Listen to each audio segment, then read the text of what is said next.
మన గ్రామ పురోహితులు మిరియాల ప్రసాద్ శర్మ గారు కుమార్తె మరి చక్కగా అనేక పురాణాలు అలాగే వేదాలు మరి ఎన్నో సంస్కృతుల మీద సాంప్రదాయాల మీద మంచి పట్టు సాధించి అనేక వేదికలపై మన గ్రామానికి పేరు తెస్తున్నటువంటి మన గ్రామ ఆడపడుచు మా చెల్లెమ్మ రేణుగా మాట్లాడుతుంది.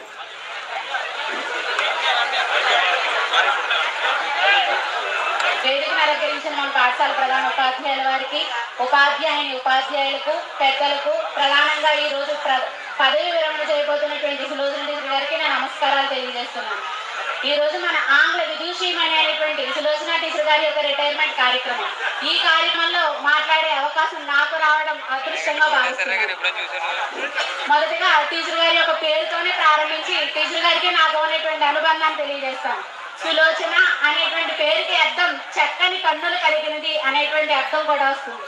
కానీ మా పాలిట మాలో ఉన్నటువంటి ప్రతిభను గుర్తించినటువంటి జ్ఞాన నేత్రం మీ టీచర్ గారి యొక్క సుదీర్ఘ జీవన ప్రయాణంలో ఎంతో మంది విద్యార్థులను తీర్చిదిద్దారు.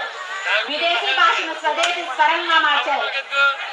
అమ్మా నాన్నలు మనకు పుట్టుకనిస్తే అజ్ఞానాంధకారమైన మన జీవితంలో మూడవ నేత్రాన్ని తెరిపించేది గురువని, తల్లిదండ్రులు మనకు ప్రేమ అనే అమృతాన్ని పంచితే విద్య అనే జ్ఞానామృతాన్ని పంచేది గురువని, శైశవ దశలో నడక నేర్పేది తల్లి అయితే జీవితంలో నడక నేర్పేది గురువని, అమ్మ బొడి వీడి బడిలో చేరితే బడి అనే గుడిలో కనిపించే ప్రత్యక్ష దైవం గురువని, అందుకే అంటారు గురు బ్రహ్మ, గురు విష్ణు, గురుదేవో మహేశ్వర.